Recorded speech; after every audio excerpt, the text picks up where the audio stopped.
Welcome back to Inside the Trenches. And yesterday, big news in the NFL. The Oakland Raiders are no longer the Oakland Raiders as of 2020. They will become the Las Vegas Raiders. There's a lot to cover here. This is a pretty big story, similar to the Chargers leaving San Diego, similar to the Rams leaving St. Louis. This is the third time in about a year we've had a team move, which is pretty weird because for the longest time we had no expansion teams coming into the league, no teams moving cities, and now we've had three in almost a year. It's happening rather quickly, and it feels like the NFL just doesn't almost even feel the same right now. Yeah, it is happening very quickly, and I think what's really surprising about this is the move to Vegas. I mean, we saw an NHL team is going to be there. Not really sure on that year, but they're going to be there. They just decided on that, and now the NFL is moving there. So I'm actually more interested in Vegas overall than the Raiders necessarily moving to Vegas. So I am too. To me, it's like, okay, if you have the NFL and the NHL moving there, are there going to be other leagues who are going to follow them?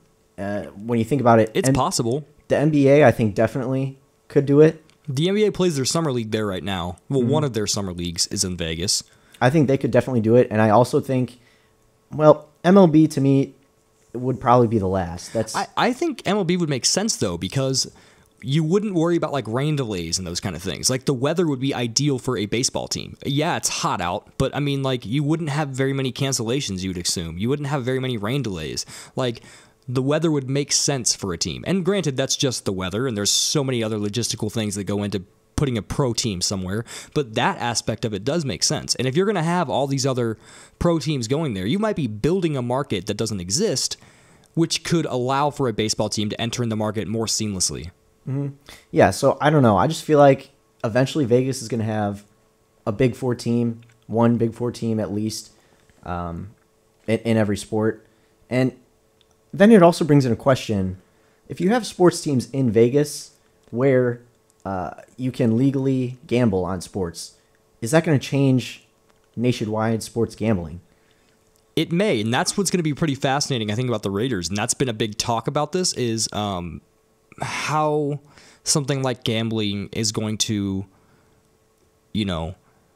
work with this. Like, is the NFL going to work with, casinos and gambling, or is that going to be something they're going to try and still stay away from a little bit? Because, I mean, people bet on sports. We can't lie about it.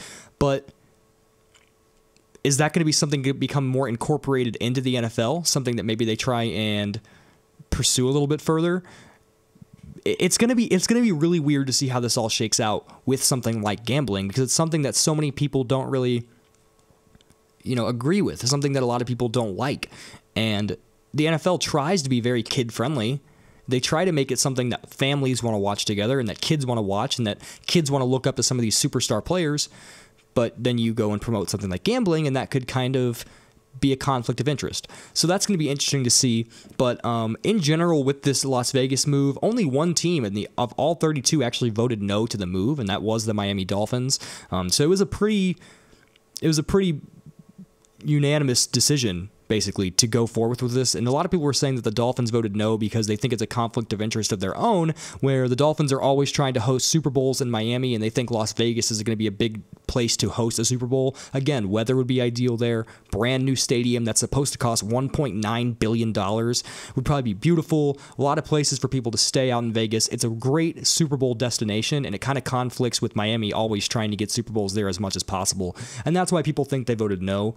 So I guess that would make sense. They also voted no. They were the only team one of the only two teams that also voted no to the Rams leaving St. Louis to go to LA. So I definitely think that's something that was probably in the back of the mind of Stephen Ross, the owner of the Dolphins, when he voted no for this move. But there's just so many interesting things here. Like the Raiders are leaving for Vegas. That is done. That is set in stone. We know that. But they're still going to play in Oakland for the next 2 years. Are fans going to show up to their games?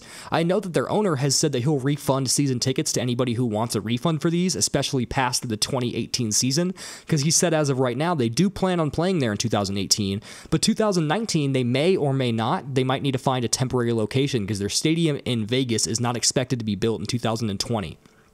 So you're going to play in a city that you just said we're leaving. are fans going to still welcome you? Are they going to show up to these games? It's going to be really weird.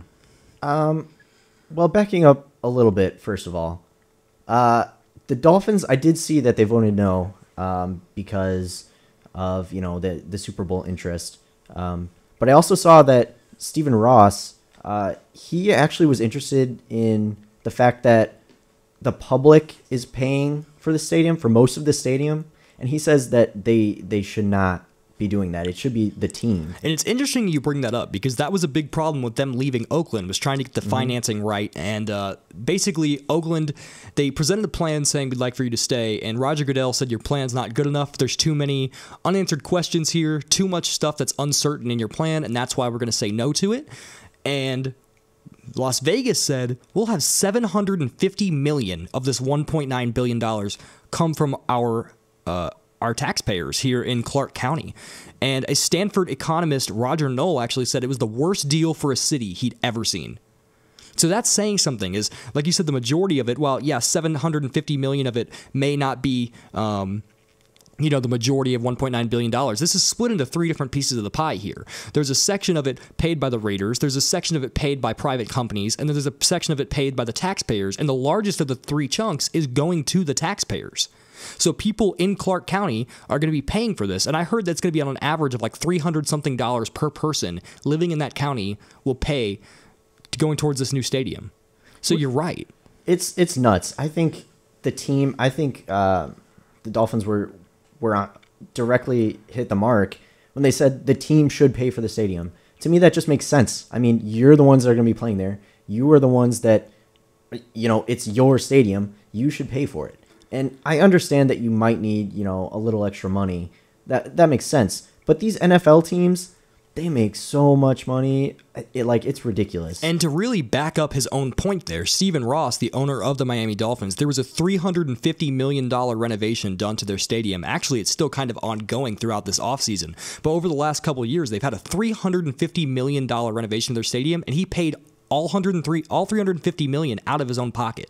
So it's not like he's saying this out of nowhere with nothing to back it up. When he bought the team, I mean, maybe he has more money than some of the other owners in the league, but he did exactly that. He said, we're going to do this, and we don't want to make our people pay for it. We'll pay for it. Just come enjoy the games. So he is kind of, walking the walk here, too. He's not just talking the talk. Right. So he makes a valid point. I do think it's unfair for $750 million to be put on the backs of taxpayers in Vegas. But maybe $300 per person is worth it to a lot of those people for them to have their own football team.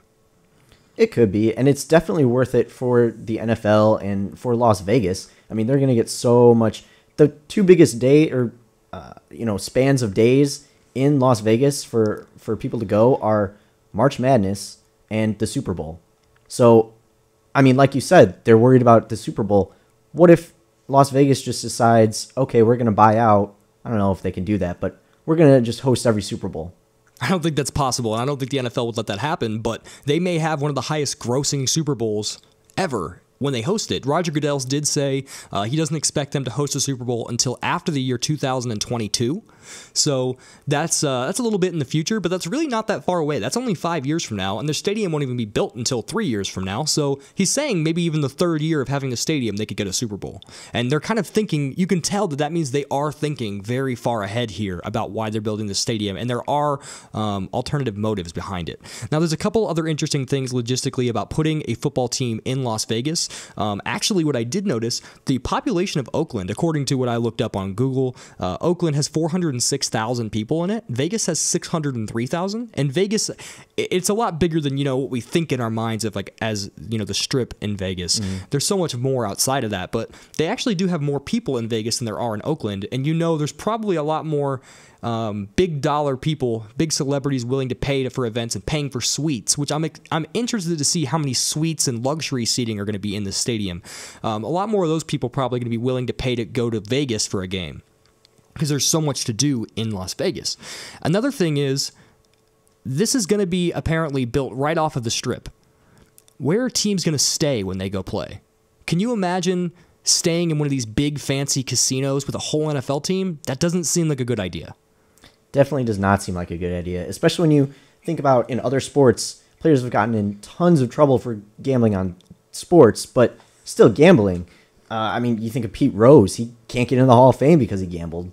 He's one of the greatest players ever. He is. So, I mean, when you look at it that way, it's like, okay, so you're going to have all these NFL players either staying in hotels with casinos or what? Where are you going to put them? Are you going to build a new hotel? See, and that might actually be the answer.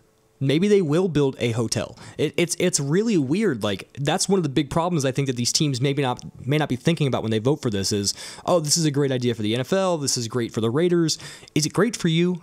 And I know people are selfish, and I feel like if teams really didn't think it was great for them, they wouldn't have voted on this. I think they're thinking more about their own checkbooks than they are thinking about putting $1 million 20-year-olds right next door to a casino. Just doesn't seem like a recipe for success. Not at all. I mean, it just doesn't seem like a good idea to me. I do understand why they're doing it because it's tons of money, and yeah, sure, Vegas, you can throw anything you want there, and you'll get tons of income from it, and publicity. So I think it is a good idea overall, but for those kids, they're gonna have to like either put in some sort of program or just some sort of like presentation or something where these young kids go to this and they understand, okay, well, once I go to Vegas, I can't just go and have fun. It's my job to go and play a game on a field. Especially a team like the Raiders. Now the Raiders, when they draft players, do you understand how much more probably the character concerns are going to have to play into their own decision-making? Yeah, I understand that the Bay Area can definitely probably have some nightlife out there. Mm-hmm. But Las Vegas, the place that is known for its nightlife, it's like Miami. You really have to pay attention to who you're bringing onto your roster when you build a stadium that is next door to the Strip of Las Vegas. Take this, for example. You know who's on their roster right now? Alden Smith. Mm. Would you want Alden Smith playing on a football team in Las Vegas? I would not. I don't think anybody would. That's just another example. But if Alden Smith was able to clean up his act, you'd want him on your football team probably. That dude is really good at football. Yeah, for sure. You can't even risk it in Las Vegas. It's too much to think about. When Johnny Manziel was coming up to the draft, if there was a team in Las Vegas, they would have had to just right off the bat mark his name off the list. Even if they wanted him, they couldn't have done it. You just can't. Yeah. You can't have a multi-million-dollar 20-year-old with character concerns living just a mile off the Strip or so. Not a good idea. It is not a good idea. But also, let's think about this. Sure, Rob Gronkowski doesn't play in Las Vegas, but the guy parties all the time. I mean, it's all you see him doing. So can guys learn to do that and also stay out of trouble? Sure. But it's risky. It is risky. And I'm a firm believer you can find trouble wherever you want it. Yes. And that's why I heard some rumblings where Johnny Manziel was talking about going to, well, not talking about, but he was talking to Sean Payton, and there was some rumors of what if he went to the Saints. And I saw somebody say, like, New Orleans isn't a great place for somebody with character concerns. He played in Cleveland. We put arguably one of the biggest head cases in the sport in maybe the one city you could find the least amount of trouble in, and he would fly out 2 days before his games to Vegas and then fly back. The guy just found trouble. Yeah. I mean, if you're someone like that, you're going to find the trouble. You're going to find it somewhere.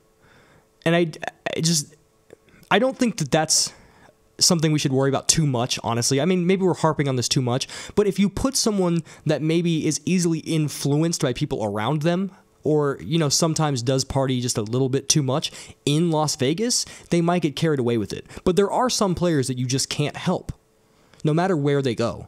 And that's why, like, for Johnny Manziel, he was in Cleveland already. Like, you can't... And he found as much trouble as he possibly could in Cleveland. He would leave Cleveland to go find trouble and then come back to Cleveland. Like, some guys just can't be helped. And that's going to be the case in Las Vegas. You're going to run into some problems, probably. I just think that there are certain players that maybe you are worried about the fact that they maybe clean themselves up a little bit, but they have the potential to slip back into maybe some bad habits, and putting them in a city like Las Vegas just might not be best for the football team or that player in his own personal life. Yeah, and, as you said, we might be getting too far into this, so just real quick, I'm going to bring up the fans, your question from a little while ago. The fans, I think, in Oakland are going to stay loyal. Really? I think they are. I've seen a lot already that say they don't even want to watch the NFL anymore. I mean, that's possible, but when you think about it, it's Raider fans. I mean, they've been the same since how long? I mean, they've always been the same. They're always going to follow their team. To me, I don't think. Yeah, sure. There's going to be those fans that are like, okay, I don't like these guys anymore. I'm going to be a Rams fan now. And it's not the team's fault. I mean, maybe the higher ups like, Mark Davis, but it's not Derek Carr's fault. He had nothing to do with this. Jack Del Rio had nothing to do with this. Khalil Mack had nothing to do with this. Right. So you can't you could, but it's irrational to not like those guys anymore because they move cities. That's not their fault.